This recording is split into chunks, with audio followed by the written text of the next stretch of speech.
حبیبی یا رسول اللہ تیرے دشمن جلتے رہیں گے، تیرے دشمن جلتے رہیں گے، جل کر مرتے رہیں گے، جل جل کر مرتے رہیں گے، ہم صدا پڑھتے رہیں گے، ہم صدا پڑھتے رہیں گے، یا نبی سلام علیکہ، یا رسول سلام علیکہ۔ الحمدللہ نحمدہ ونصلی ونسلم علی رسولہ الکریم، اما بعد فاعوذ باللہ من الشیطان الرجیم، بسم اللہ الرحمن الرحیم، محمد الرسول اللہ والذین معه اشداء علی الکفار، صدق اللہ مولانا العظیم۔ حضرت مفکر اسلام علامہ مولانا ڈاکٹر محمد آصف جلالی صاحب، واجب الاحترام علماء ذی احتشام، آج ادارہ صراط مستقیم کی طرف سے تحفظ ناموس رسالت کنونشن میں بالتفصیل قرآن و سنت کی روشنی میں گستاخ رسول کی سزا کے جو تعین کیا گیا ہے اس کا اظہار کیا۔ میں یہ سمجھتا ہوں کہ نبی پاک صلی اللہ علیہ وسلم کا گستاخ وہ پوری امت مسلمہ کا گستاخ ہے۔ پوری امت مسلمہ اس بات پر متفق ہے کہ رسول اللہ صلی اللہ علیہ وسلم کے گستاخ کی سزائے موت ہے۔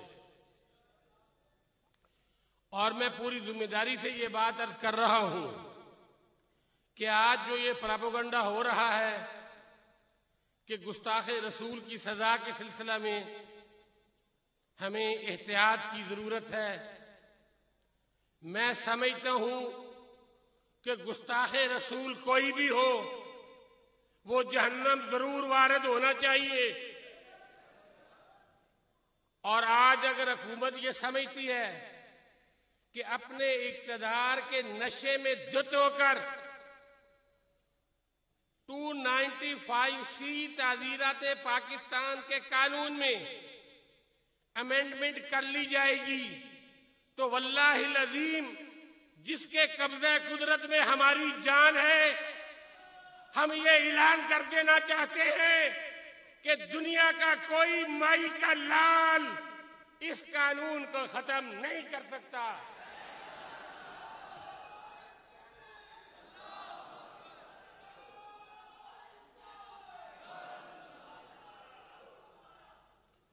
کہتے ہیں کہ قادری کر، قادری رکھ، قادریوں میں اٹھا، قدر عبد القادر قدرت نما کے واسطے، آسن اللہ لہم رزقن سے رزق حسن، بندہ رضا کے تاج الاشفیاء کے واسطے۔ یہ کانفرنس حکومت پاکستان پر یہ واضح پیغام دیتی ہے کہ ریاست اگر اپنے آئینی اور قانونی حق کو استعمال نہیں کریں گی تو پھر اس قسم کے واقعات رونما ہوتے رہیں گے۔ کس نے حق دیا تھا کہ اس اسلامی اسٹیٹ کے اندر نبی پاک صلی اللہ علیہ وسلم کے بنائے ہوئے تحفظ ناموس رسالت کے قانون کو کالا قانون کہیں؟ کس نے حق دیا تھا؟ صدر اور وزیر اعظم، گورنرز اور وزراء اعلیٰ، ہر اسمبلی کا ممبر یہ حلف دیتا ہے کہ میں بحیثیت مسلمان پاکستان کے آئین کی تحفظ کی ضمانت دیتا ہوں. تمام گورنرز بھی میں یہ حکومت سے پوچھنا چاہتا ہوں، بالخصوص صدر آصف علی زرداری صاحب سے، کہ جب آپ کے ذمہ دار نے یہ بیان دیا کہ کالا قانون ہے، آپ نے آئینی تقاضوں کے مطابق ان کے خلاف کیا ایکشن کیا؟ میرا یہ سوال ہے کہ حکومت اس کا جواب دے، کیا ایکشن کیا؟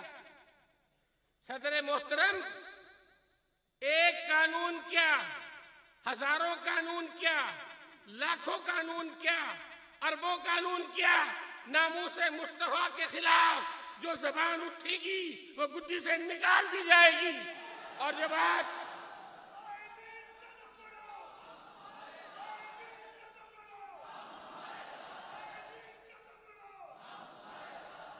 ہم یہ بات کرنا چاہتے ہیں کہ ہم پرامن لوگ ہیں، پرامن طریقے سے رہنے والے لوگ ہیں، آئین اسلام پر عمل کرنے والے لوگ ہیں. آئین اسلام، آئین قرآن اور محمد مصطفیٰ کی زبان سے جو لفظ نکلا ہے وہ برحق ہے، اس پر عمل ہوگا، دنیا کی کوئی طاقت روک نہیں سکے گی انشاءاللہ تعالی. آج انسانی حقوق کی تنظیمات سے میں یہ پوچھتا ہوں، کہاں ہیں وہ؟ ڈاکٹر سرفراز شہید ہوئے، کیا لاہور، کراچی، پشاور، کوئٹہ کے اندر کسی انسانی حقوق کی تنظیم نے نکل کر احتجاج کیا؟ پیر سمیع اللہ چشتی کی کیا کوئی انسانی حقوق نہیں تھے؟ جس کی لاش کو قبر سے نکالا گیا، بے حرمتی کی گئی، اس کے کوئی حقوق نہیں تھے؟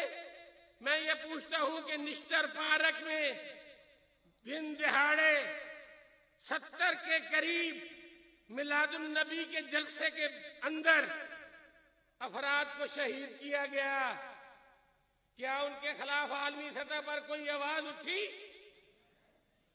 کیا ان کے کوئی انسانی حقوق نہیں تھے؟ کیا امام الاسفیاء حضرت داتا گنج بخش علی حجویری رضی اللہ تعالیٰ عنہ کے دربار پر نصف درجن سے زائد افراد نے جام شہادت نوش کیا؟ کیا کوئی انسانی حقوق کی تنظیم میدان عمل میں اتری؟ کیا عبداللہ شاہ غازی کے دربار پر حملہ ہوا، جام شہادت لوگوں نے نوش کیا، کوئی انسانی حقوق کی تنظیم میدان عمل میں اتری؟ کیا حضرت بابا فرید الدین مسعود گنج شکر کے دربار پر ہیومن رائٹ کی وائلیشن کی گئی؟ کیا کوئی تنظیم میدان عمل میں اتری؟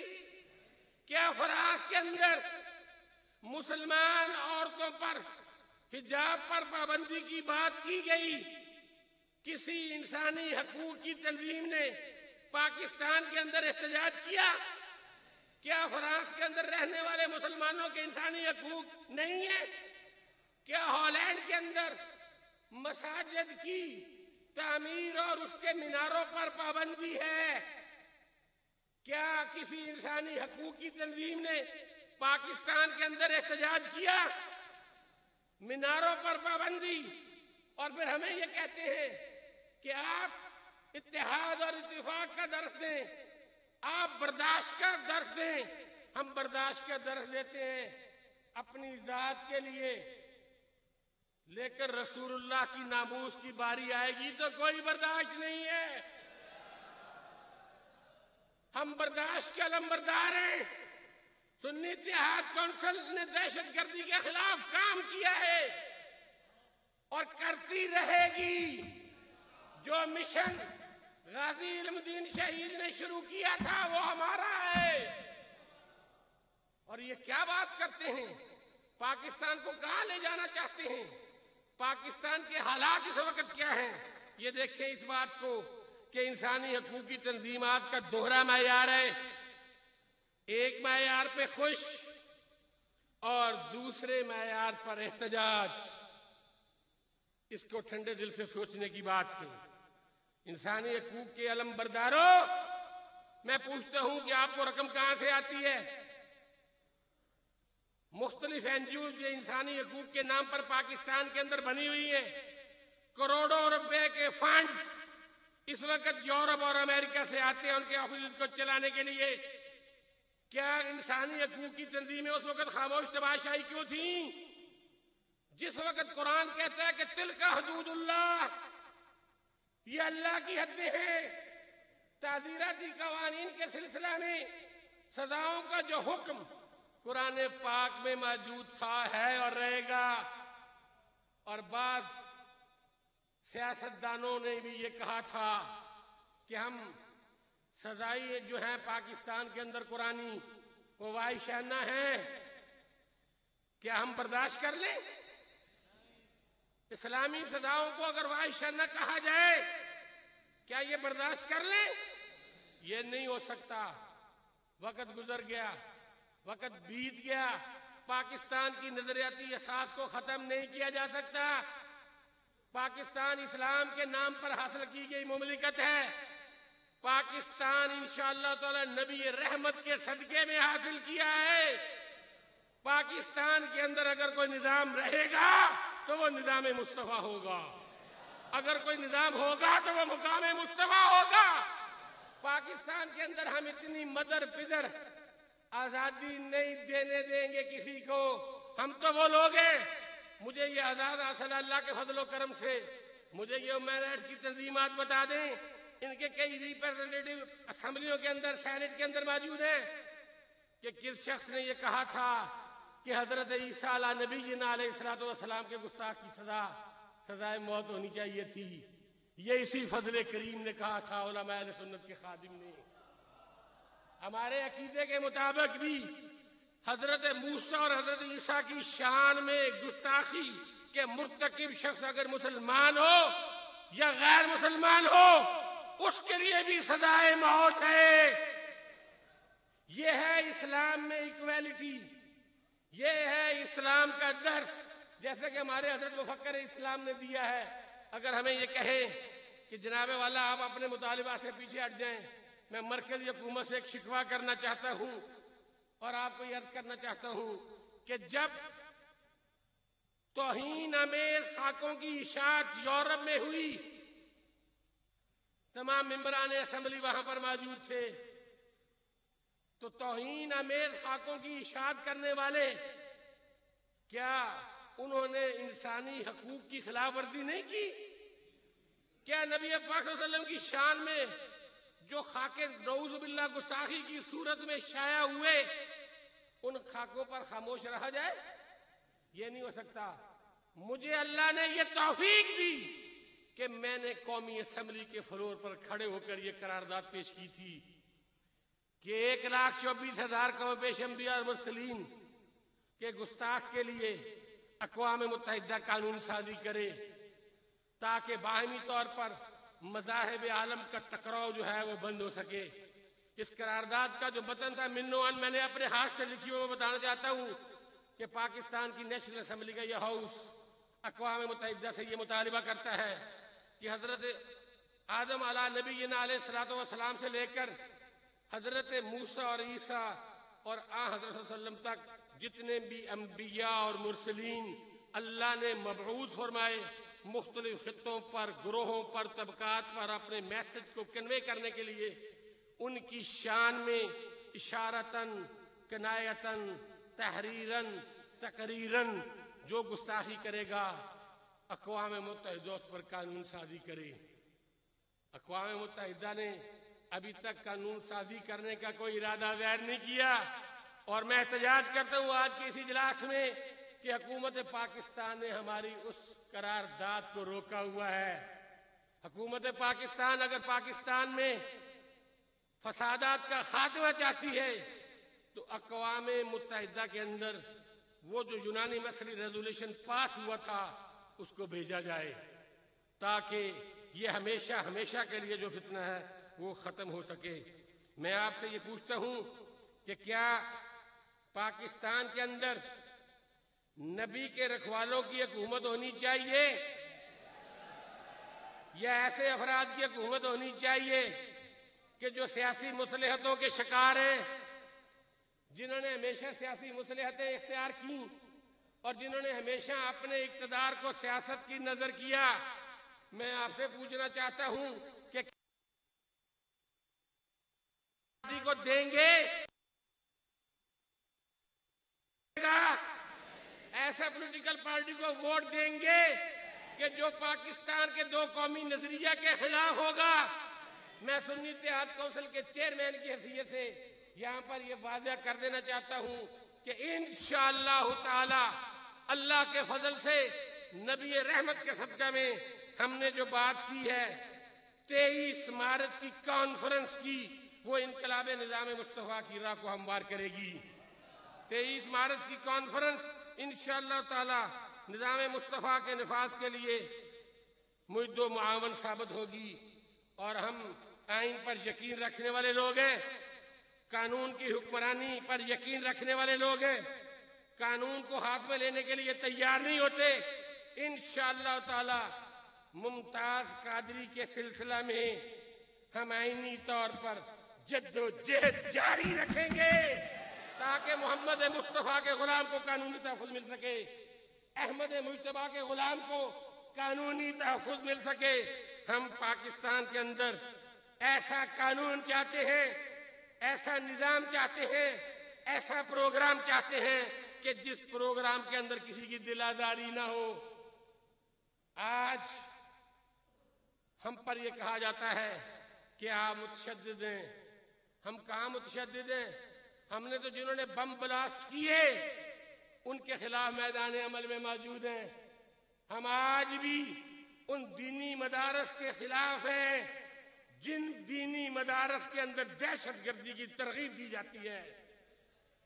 ہم آج بھی حکومت سے مطالبہ کرتے ہیں کہ دہشت گردی کو ہوا دینے والے انسٹیٹیوشنز کو بند کیا جائے اور مذہب کے نام پر سیاست نہ کی جائے۔ مذہب کے نام پر سیاست نہ کی جائے۔ آج ہم متنبہ کرنا چاہتے ہیں کہ وہ وقت بیت گیا کہ جن سیاسی رہنماؤں نے مذہب کا لبادہ اوڑھا، دین کا لبادہ اوڑھا، قرآن و سنت کی بات کی اور اپنے مخصوص اور مقصود مطالب جو ہیں وہ حاصل کیے، آج وہ وقت نہیں ہے۔ آج پاکستان سے وفا کا وقت ہے، آج اللہ کی الوہیت کا اقرار کرنے کا وقت ہے، آج محمد مصطفیٰ کی رسالت پر دم بھرنے کا وقت ہے، آج عشق رسول پر شہید ہونے کا وقت ہے۔ آج پورا پاکستان اللہ کے فضل و کرم سے نبی کی ناموس پر ایک ہے، نبی کی ناموس پر پورا پاکستان ایک ہے، اور انشاءاللہ تعالی نبی کی ناموس کے سلسلہ میں جو آئین پاکستان میں تحفظ کیا گیا ہے اس کو ختم نہیں ہونے دیں گے۔ ہمارا صدر مملکت سے یہ مطالبہ ہے آصف زرداری سے کہ آنکھیں کھولیں۔ وہ کمیٹی کہ جو تحفظ ناموس رسالت قانون میں ترمیم کرنے کے لیے بنائی گئی ہے، اس کمیٹی کو ختم کیا جائے۔ کمیٹی کو ختم کیا جائے یا نہ کیا جائے؟ اگر کمیٹی کو ختم نہیں کریں گے تو انشاءاللہ پھر دمادم مسکل اندر ہوگا اور پھر سول نافرمانی کی تحریک بھی ہوگی اور حکومت کو ٹیکسز نہیں دیے جائیں گے۔ ہم تو اپنے نبی کے دیوانے ہیں، ہم اپنے نبی کے مستانے ہیں۔ ہماری سیاست نبی کی نالان مقدس پر قربان، ہماری جانیں نبی کے نالان مقدس پر قربان، ہماری حرمت نبی کی نالان مقدس پر قربان۔ یا رسول اللہ انظر حالنا، یا حبیب اللہ اسمع قالنا۔ میرے بھائیوں، میں آخر میں حضرت کا اور ادارہ صراط مستقیم کا شکر گزار ہوں، اور کل انشاءاللہ تعالی سنی اتحاد کونسل کا سربراہی اجلاس ہم نے راول پنڈی میں رکھا ہے، اس میں ٹھوس قسم کا فیصلہ ہوگا، دیوانوں کا فیصلہ ہوگا، مستانوں کا فیصلہ ہوگا، عاشقوں کا فیصلہ ہوگا، پاکستان کے وفاداروں کا فیصلہ ہوگا، نبی کے دیوانوں کا فیصلہ ہوگا۔ وآخر دعوانا الحمدللہ رب العالمین۔